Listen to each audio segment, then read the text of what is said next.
بعض جہلا جو ہیں وہ یہ خیال کرتے ہیں کہ نبی صلی اللہ علیہ وسلم نے حضرت معاویہ کو بد دعا دی تھی. وہ اس میں اس طرح کہ نبی صلی اللہ علیہ وسلم نے ایک مرتبہ حضرت ابن عباس کو کہا کہ جا کے معاویہ کو لے کر آؤ، اور ابن عباس کہتے ہیں کہ معاویہ وہی لکھا کرتے تھے. تو حضرت معاویہ رضی اللہ تعالیٰ عنہ نے آنے میں دیر کر دی کیونکہ ابن عباس نے کہا کہ وہ کھانا کھا رہے ہیں. تو اللہ کے نبی نے ان کو 2 مرتبہ تیسری مرتبہ بھی بھیجا تو یہی جواب آیا، ابن عباس نے کہا کہ وہ کھانا کھا رہے ہیں. تو نبی صلی اللہ علیہ وسلم نے محاورتاً کہا کہ اللہ اس کا پیٹ نہ بھرے، لیکن یہ لوگوں نے اس کو، یہ مرزا پارٹی نے اس کو بنا دیا جی اللہ کے نبی نے ان کو بد دعا دے دی. ٹھیک ہے، تو وہ کہتے ہیں کہ جی وہ بد دعا دے دی، پھر ساری زندگی ان کا پیٹ نہیں بھرا، انہوں نے خلافت کی، پھر اپنے بیٹے یزید کو بنا دیا بعد میں، تو اس طرح ان کا پیٹ نہیں بھرا. مطلب اپنی طرف سے نبی صلی اللہ علیہ وسلم کی حدیث کو من مانی، اس کی تشریحات کرنا، علماء سے اختلاف کرنا، سلف صالحین نے جو تشریحات بیان کی ہیں اس کو بیان نہ کرنا، اپنی طرف سے ڈنڈیاں مار مار کے بیان کرنا، بغض آ جائے دل میں تو پھر ایسا ہی ہوتا ہے. اس طرح نبی صلی اللہ علیہ وسلم کی صحیح حدیث ہے، اللہ کے نبی صلی اللہ علیہ وسلم سے ابو ہریرہ رضی اللہ عنہ روایت کرتے ہیں، صحیح مسلم کے اندر 3 مقامات پر یہ ابو ہریرہ سے ہے اور 2 مقامات پر دوسرے صحابہ سے ہے. وہ فرماتے ہیں کہ نبی صلی اللہ علیہ وسلم نے فرمایا کہ میں اپنے صحابہ میں سے کسی پر لعنت کر دوں، کسی کو برا بھلا کہوں یا کچھ کہہ دوں تو میں نے اللہ سے وعدہ لے لیا ہے کہ اللہ تعالیٰ اس کے لیے اس کو رحمت و مغفرت بنا دے گا قیامت کے روز. یہ حدیث کا مفہوم ہے، صحیح مسلم کے اندر ہے. اور حضرت سلمان فارسی مدائن میں تھے، اور حضرت حذیفہ بن یمان بھی مدائن میں تھے، اور مدائن حضرت عمر رضی اللہ عنہ کے زمانے میں فتح ہوا، یہ فارس کا شہر تھا. اور اسلامی سپہ سالار حضرت سعد رضی اللہ عنہ بن ابی وقاص تھے.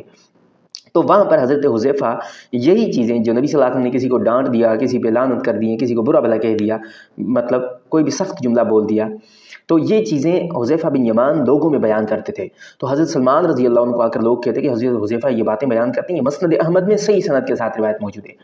تو حضرت سلمان رضی اللہ تعالیٰ عنہ ان کو کہتے ہیں کہ حضرت حذیفہ خود ہی اپنی باتوں کو زیادہ جانتے ہیں. تو یہ بات جب حضرت حذیفہ کو پتہ چلی تو وہ سلمان کے پاس آئے اور فرمایا کہ سلمان کیا تو میری باتوں کی تصدیق نہیں کرتا، تکذیب کرتا ہے، یعنی جھٹلاتا ہے میری باتوں کو؟ اس نے کہا کہ نہیں، ایسی بات نہیں ہے، لیکن اے حذیفہ، اللہ کے نبی صلی اللہ علیہ وسلم نے خود فرمایا تھا کہ میں اپنے صحابہ میں سے کسی کو برا بھلا کہہ دوں، کسی پہ لعنت کروں یا کسی کو بد دعا دے دوں، میں نے اللہ سے وعدہ لے لیا ہے کہ اللہ تعالیٰ اس کے لیے اس کو رحمت و مغفرت بنا دے گا قیامت کے روز. تو کیا تو یہ چاہتا ہے کہ بعض کے دل میں بعض کی محبت اور بعض کے دلوں میں بعض کی نفرت ڈال دے؟ اے حذیفہ، اپنی اس حرکت سے باز آ جا، ورنہ خدا کی قسم میں تمہاری شکایت عمر رضی اللہ عنہ کو لکھ کر بھیجوں گا. تو صحابہ اکرام بھی یہ جانتے تھے کہ نبی صلی اللہ علیہ وسلم نے یہ حدیث ارشاد فرمائی ہے. اتنی زیادہ حدیثیں ہیں نا اس موضوع پر، حد تواتر تک پہنچ جاتی ہیں اور ان کا انکار ممکن نہیں بنتا. یعنی نبی صلی اللہ علیہ وسلم نے خود اس کو یعنی اس کی کلیریفیکیشن کی، اس کو ایکسپلین کیا اچھے طریقے سے. ٹھیک ہے، اب نبی صلی اللہ علیہ وسلم خود کسی چیز کو ایکسپلین کر رہے ہیں تو اس کے بعد میری اور آپ کی کیا جرات بنتی ہے کہ ہم نبی صلی اللہ علیہ وسلم پہ نکیر کریں معاذ اللہ. اللہ کے نبی صلی اللہ علیہ وسلم ایک مرتبہ حضرت ام سلیم رضی اللہ عنہ کے گھر جایا کرتے تھے، اکثر جایا کرتے تھے. تو وہاں ایک بچی آیا کرتی تھی، وہ بچی ام سلیم کے گھر رہتی تھی، پھر وہ گاؤں چلی گئی، اپنے کافی عرصے کے بعد آئی. تو اللہ کے نبی نے بہت ٹائم کے بعد ان کو دیکھا تو کہا کہ ارے تو وہی ہے جو چھوٹی ہوا کرتی تھی. نبی صلی اللہ علیہ وسلم نے مزاح کرتے ہوئے نبی صلی اللہ علیہ وسلم نے یعنی محاورت ان کو کہا کہ اللہ تمہاری عمر نہ بڑھائے. تو بچی بڑی پریشان ہوئی، ام سلیم کو رو کر کہا کہ نبی صلی اللہ علیہ وسلم نے مجھے بد دعا دے دی کہ تمہاری عمر نہ بڑھے، میں تو مر جاؤں گی. تو پھر اللہ کے نبی صلی اللہ علیہ وسلم کے پاس جب ام سلیم نے آ کر کہا تو اللہ کے نبی نے کہا نہیں ام سلیم، میں نے اللہ سے وعدہ لے لیا ہے کہ میں اپنے صحابہ میں سے، مسلمانوں میں سے اس طرح کے جملے نبی صلی اللہ علیہ وسلم نے ملتے جلتے ارشاد فرمائے. حدیث کا مفہوم بیان کر رہا ہوں.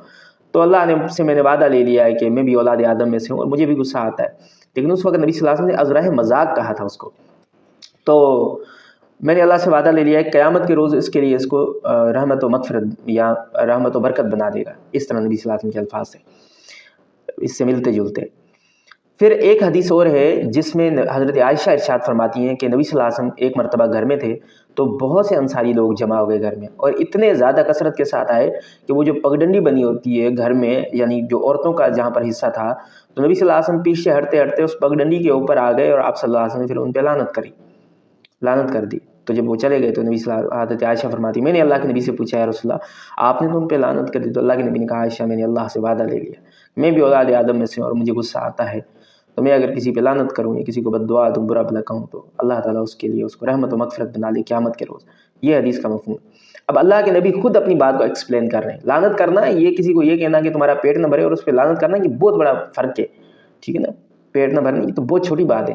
جب لعنت کرنے کے اوپر اللہ کے نبی کہہ رہے ہیں کہ میں لعنت بھی کر دوں تو بھی اللہ سے وعدہ لے لیا ہے کہ مسلمان کو اس کے لیے قیامت کے روز رحمت و مغفرت بنا لے گا، تو پھر یہ کہنا نبی صلی اللہ علیہ وسلم کا کہ اللہ اس کا پیٹ نہ بھرے، تو یہ لعنت کے مقابلے میں بہت چھوٹی چیز ہے. تو کیا یہ رحمت نہیں بن سکتی حضرت معاویہ کے لیے؟ یعنی نبی کی حدیثوں کو اگر نہیں ماننا تو اپنی منمانی کرنی، اور جب ماننے پہ آئے تو بس ڈھونڈ کے وہی حدیثیں جو یعنی امت میں متنازع پیدا ہو، تنازع جیسے سلمان نے کہا نا کہ تو کیا چاہتا ہے کہ بعض کے دلوں میں محبت ڈال دے اور بعض کے دلوں میں نفرت، تو یہ بھی ویسے ہی ہے سر، بالکل ویسے ہی۔ تو حضرت حذیفہ بن یمان رضی اللہ تعالیٰ عنہ کو جو کہا اس نے، تو یہ آج کی تاریخ میں ایسا ہی سامنے آ رہا ہے۔ تو حضرت عائشہ سے ایک اور روایت بھی واقعہ بیان کرتی ہیں کہ ایک مرتبہ نبی صلی اللہ علیہ وسلم دو صحابی نبی صلی اللہ علیہ وسلم کے پاس آئے، انہوں نے کچھ ایسی بات کی، اللہ کے نبی کو غصہ آیا، اللہ کے نبی نے ان پہ لعنت کر دی۔ تو اس کے بعد پھر کہتی ہیں میں نے اللہ کے نبی کو کہا یا رسول اللہ آپ نے ان پہ لعنت کی ایسی اتنی بات پہ، تو اللہ کے نبی نے پھر یہی فرمایا کہ عائشہ میں نے اللہ سے وعدہ لے لیا کہ اللہ تعالیٰ قیامت کے روز میں اگر کسی مسلمان پہ لعنت کروں، کسی کو برا بھلا کہہ دوں تو اس کے لیے رحمت و مغفرت بنا دے۔ یہ حدیث کا مفہوم ہے۔ تو اب اللہ کے نبی خود اپنی بات کو ایکسپلین کر رہے ہیں اتنی وضاحت کے ساتھ، تو اب یہ کہنا کہ حضرت معاویہ کے لیے بد دعا تھی، یہ تھا وہ تھا فلاں تھا، تو اللہ سے ڈرنا چاہیے، خدا سے، خدا کے قہر سے ڈرنا چاہیے۔ حضرت معاویہ رضی اللہ عنہ کون ہے؟ اللہ کے نبی نے ان کو دعا دی، اللہم اجعل ہادیا مہدیا واہد بہ، اور یہ حدیث ثابت حدیث ہے، ٹھیک ہے۔ بہت سے لوگ اس پہ نکیر کرتے ہیں جی یہ ہے وہ ہے، اس میں فلاں ہے ڈھمکانے، کوئی اس پہ جرا بنتی نہیں ہے، یہ حدیث بالکل ثابت ہے۔ اور دوسری، نبی صلی اللہ علیہ وسلم کے سالے حضرت ام حبیبہ رضی اللہ عنہا کے بھائی ہیں، اور پھر فتح مکہ کے وقت مسلمان ہوئے۔ مورخین نے تو یہاں تک لکھا ہے فتح مکہ سے پہلے عمرۃ القضاء کے موقع پر جو نا مسلمان ہو چکے تھے، لیکن اتھینٹک بات جو زیادہ مضبوط ہے وہ یہی ہے کہ فتح مکہ کے وقت وہ مسلمان ہوئے تھے۔ اور پھر اللہ کے نبی صلی اللہ علیہ وسلم کے دربار میں کاتب کی حیثیت سے خطوط لکھنے، اور اس کے علاوہ نبی صلی اللہ علیہ وسلم کی خدمت میں کاتبین وحی میں بھی شامل ہوئے، یعنی وہی لکھا کرتے تھے۔ یہ جس حدیث سے یہ استدلال کرتے ہیں حضرت رسول اللہ نے اس کو بد دعا دی، اسی حدیث میں لکھا، ابن عباس کہتے ہیں کہ وہی لکھا کرتے تھے۔ اب وہی لکھنے والے کی فضیلت سورہ عبس میں آپ جا کے پڑھ دیں، سورہ عبس کے اندر آپ جا کے پڑھیں تو آپ حیران رہ جائیں کہ اللہ نے پاکیزہ ہاتھوں والے مبارک ان کو قرار دیا۔ تو اللہ سے ڈرنا چاہیے۔ صحابہ کے بارے میں ایسے لوگ تنقید کر رہے ہیں جن کو خود کو نہیں پتا کہ ہمارا انجام کیا ہونا ہے، ہمیں اپنی فکر کرنی چاہیے، ٹھیک ہے۔ صحابہ کرام رضوان اللہ مجمعین بڑی ہستیاں ہیں۔ میں آخر میں ایک چھوٹی سی آیت کا ایک حوالہ دے دیتا ہوں۔ سورہ حدید کے اندر اللہ تعالیٰ نے اس بات کا ذکر کیا 10 نمبر آیت میں، جو ایمان لائے فتح مکہ سے پہلے اور بعد میں، وہاں پر لفظ فتح ہے خالی، جو ایمان لائے فتح سے پہلے اور بعد میں۔ تو اکثر مورخین نے، جو مفسرین ہیں، جمہور کا یہی مذہب ہے کہ فتح سے مراد فتح مکہ ہے۔ جو ایمان لائے فتح سے پہلے اور بعد میں، ان کے درجے تو برابر نہیں ہیں، لیکن کلاً وعد اللہ الحسنیٰ، میں نے ایک مفہوم بیان کر دیا آیت کا۔ تو اب اللہ نے درجات تو ڈیوائیڈ کر دی، لیکن وعدہ بھی وہی ہے، کلاً وعد اللہ الحسنیٰ، سب کے ساتھ بھلائی کا وعدہ ہے۔ اب یہ حسنیٰ سے مراد تو جنت ہے، سارے مورخین جو مفسرین ہیں سب نے یہی کہا کہ حسنیٰ سے مراد جنت ہے۔ اب اللہ وعدہ کر رہا ہے، پھر آگے اللہ تعالیٰ فرماتا ہے تم جو کچھ کرتے ہو مجھے اس کی خبر ہے۔ اب اللہ کو تو ماضی، حال، مستقبل ساری چیزوں کی خبر ہے، تو جب ان چیزوں کی اللہ کو خبر ہے اور اللہ خود کہہ رہا ہے کہ میں اس کے باوجود بھی وعدہ کر رہا ہے بھلائی کا، اب میں اور آپ کیا ہوتے ہیں کسی صحابی پر تنقید کرنے والے؟ تو خدا سے ڈرنا چاہیے، اللہ رب العزت سے۔ اللہ تعالیٰ ہمیں صحابہ کرام اور اہل بیت کے نقش قدم پر چلنے کی توفیق عطا فرمائے، اور سارے صحابہ سے محبت کرنے کی توفیق عطا فرمائے۔ السلام علیکم ورحمۃ اللہ وبرکاتہ۔